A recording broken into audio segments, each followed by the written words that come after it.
Hello guys, my name is Nash. Welcome to Thursday Tales of Terror.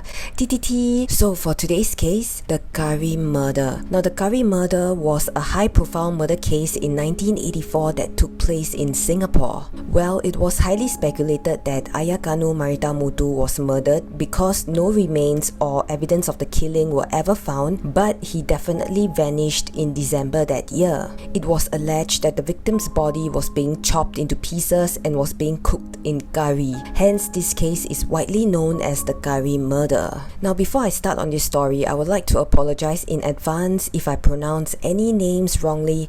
It is not my intention to do so. Okay, let's begin. Just a little background on the victim. Ayakannu Marithamuthu was a caretaker at the Public Utilities Board holiday chalets in Changi. He was married to Nagarata Valley Ramya and they have 3 children together. Since around 1980, the family had been residing at a small house behind Orchard Road Presbyterian Church. Now, on December 18, 1984, a 32-year-old housewife had filed a missing person report at Joo Chiat police station. She reported that her husband, Ayakannu Marithamuthu, who was 38 years old, had been missing from home for a week. According to her, her husband had informed her on December 12 that he was going to go to Genting Highlands to gamble. Now, with this information, police carried out investigations and found no cause for suspicion of foul play. Ayakannu's disappearance was then listed as a case of a missing person in the police records. Months after his disappearance, his wife took on a caretaker job at the Fucho Methodist Church in Racecourse Road. She took their children, 2 sons aged 13 and 14, and her 10-year-old daughter with her. On the 9th of January 1987, a detective by the name of Alagamalai was in the office that morning when he received a message from his pager. Now, for the younger viewers, you might not be aware of what a pager is. Now, a pager is an electronic device that's used for simple communication between 2 people. It will make a bleep sound or vibrate if you received a message through this device. Usually a short message because, as you can see, the screen is not very big to type a long message. But back then, people usually page you when you want the other party to call you back. So Detective Alagamalai received a message from his pager and he responded to it. It turns out that the contact whom he had known for many years had an important tip-off for him. The informer and him then decided to meet up at a hawker center. Detective Alagamalai was in a state of shock and disgust upon learning what the informer had told him. He contemplated whether the information given to him was truthful, but he continued to listen in disbelief. According to the informer,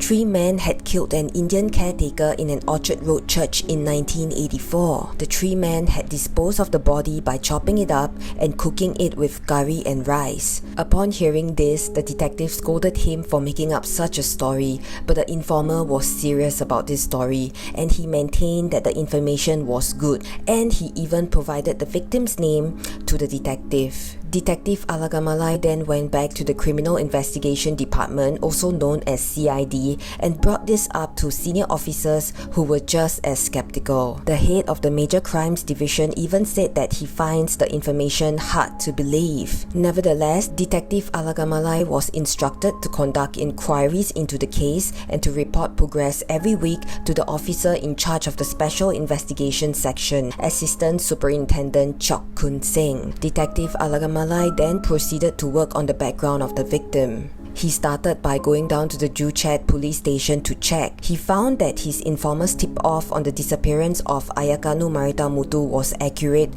when he found the missing person report at the station. That spurred the detective on to dig even further, and what he learned during the next few days made him more convinced that the information given was credible. In the report, Ayakannu's wife had reported that her husband went to Genting Highlands to gamble. The detective found this hard to believe because Ayakannu had very little money. The detective had obtained some information from Ayakannu's employer that Ayakannu had in fact borrowed $600 to buy school books for his children, so it's not possible that Ayakannu will even have spare money to gamble. It was also learned that Ayakannu had applied to go on leave on December 21st and December 22nd, so it was highly improbable that he would disappear without a trace on December 12th. Now, in mid-January 1987, the detective reported his findings findings to his superior and was told to continue with investigations. He began tracking and gathering background information on the 3 suspects. According to the detective, he had some difficulty getting the names of the suspects as he had to be discreet and not arouse their suspicions that the police were carrying out investigations. However, he managed to get one lead. Apparently, one of the suspects was a mutton stall holder in a market. It seems logical that the mutton seller was involved since it was alleged that the victim was being chopped into pieces before being cooked in curry. A mutton seller would have heavy choppers. This tied in quite nicely with the case, said the detective. Now, during this period from mid-January to 23rd March 1987, Detective Alagamalai has been reporting periodically to his senior officers and has been receiving directions from them. Inspector Lim was put in charge of the case and has also been doing some investigation work behind the scene. After pinpointing the whereabouts of the suspicious mutton seller, the detective starts gathering information on 3 more suspects, 2 men and a woman. This takes Detective Alagamalai to various places including 2 churches and the Finance Ministry holiday bungalows in Changi. In all, the detective speaks to nearly 30 people. On the 23rd of March 1987, all officers and men from the Special Investigation Section were instructed to get ready for raids to pick up the suspects connected with the case. From 2 a.m. that day, 5 police teams raided different locations simultaneously. The places the police raided include a flat in Jurong East, a caretaker's quarters in Netheravon Road, Changi, and the Orchard Road Presbyterian Church. By 9 a.m., 8 suspects were picked up. They were Ayakannu Marithamuthu's wife, Nagarata Valley Ramya, her mother, Kamichi Krishnasamy, her 3 brothers, Rata Krishnana Ramaya, Shanmugam Chandra, and Balakrishna Ramya, and their 3 wives. Basically, they arrested the victim's wife and her family. Now, Balakrishna Ramya was a butcher at a mutton stall at Commonwealth Avenue Market, while his brothers were caretakers at the Ministry of Finance holiday chalets on Netheravon Road and the Orchard Road Presbyterian Church respectively. Kamachi Krishnasamy, their mother, was a housewife, while Mary Manui, one of the brothers' wife, was a factory worker. They were all being questioned and they either maintained a stony silence or denied any knowledge of what happened to Ayakannu. On the 25th March 1987, however, investigators managed to establish from a suspect that Ayakannu had been brought to the caretaker's quarters of the Presbyterian Church by the 3 brothers on the afternoon of 12 December 1984. And that was where he had been bludgeoned to death with an iron rod. On that day, not only was Ayakannu being bludgeoned to death with an iron rod in the kitchen of the quarters, his body was also chopped up and cooked with chili powder, spices, and rice in a large aluminium pot, similar to the type used by Indian restaurants for nasi biryani. Nasi biryani is a popular rice dish served with either chicken, mutton, or fish. The remains, including cracked pieces of skull and bones, were placed into plastic bags and disposed of in several roadside rubbish bins. This was done to allay the suspicion of anyone who might open the bag. So far, police have established that 3 men and a woman were involved in the killing and gruesome disposal of the body. Further investigations were being carried out then to determine if others were involved. This case was described as one of the most unusual and bizarre murder cases handled by the police. It was unusual because the remains of the body were never found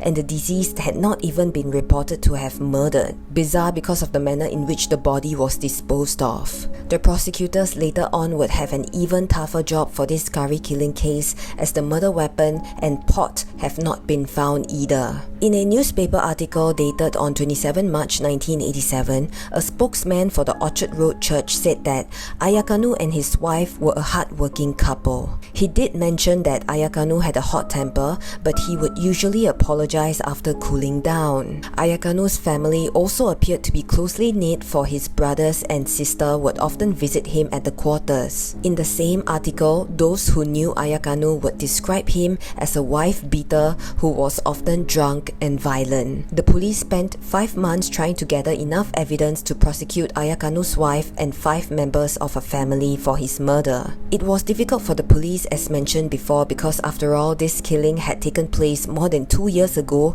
and the body had never been recovered. So let's go through the timeline together. On the 9th of January 1987, Detective Alagamalai receives a tip-off. During mid-January to 23rd March 1987, intensive probes by the CID lead to nearly 30 people being questioned. On the 23rd March 1987, 8 suspects were picked up after the simultaneous pre-dawn raid, but they denied everything. On the 25th March 1987, one of the suspects finally tells the police that Ayakannu was bludgeoned to death with an iron rod before he was cut into small pieces and cooked in curry and rice. On the 27th March 1987, Ayakannu's wife and her 3 brothers were jointly charged with the murder. On the 28th March 1987, Ayakannu's wife, mother and her sister-in-law were charged with abetting the others in the murder. On 6 June 1987, the 6 were being brought to court. During the 12 minutes tense hearing,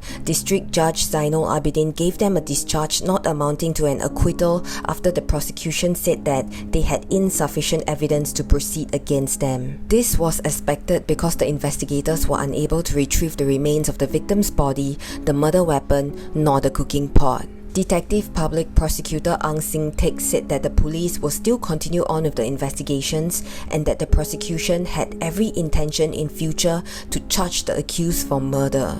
A bid by the 2 defense lawyers to get the 6 a full acquittal was rejected. The 6 suspects stood in the dock looking somewhat dazed, but they showed no emotion when the judge announced his decision. The courtroom scene was in fact witnessed by 200 people, including 25 relatives of all of the accused.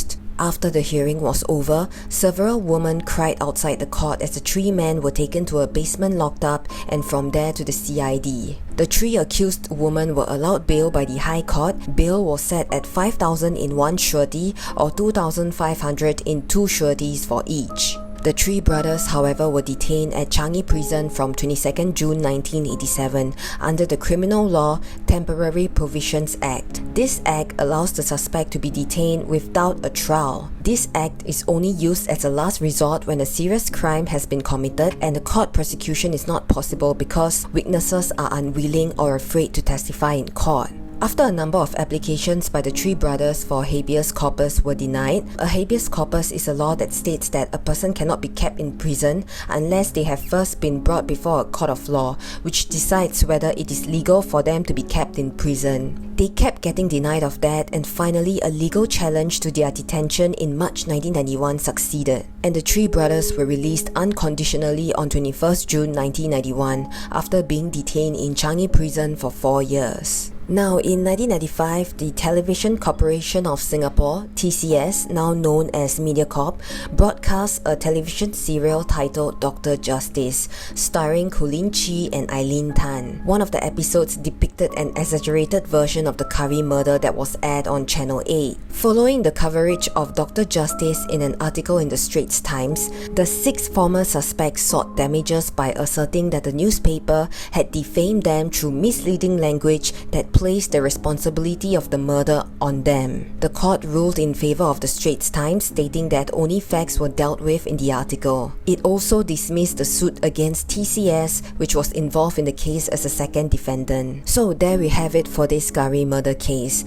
This is what I've gathered so far from various sources, including newspaper clippings from the library, and I don't think anything happened after the 3 brothers were released in 1991. So this case is definitely considered unsolved and bizarre. The killers were never caught despite one of the suspects admitting to killing and cooking Ayakannu. So I don't know what happened to that suspect that said this. She or he might have retracted the statement. I'm not sure, but it's a possibility. But it was definitely difficult for the prosecutors with such little evidence they had. They can't even do anything. They can't get any DNA tested. But then again, I think back then, during that period, DNA testing was not yet established. So I mean, even with DNA, they don't have the material evidence to get anything tested. They can't even perform an autopsy because the victim's body was just nowhere to be found. To me, I feel Ayakannu just vanished without a trace. There is no proper evidence to confirm that Ayakannu was being murdered. Was Ayakannu really cooked in curry? I guess this will forever remains a mystery to all of us.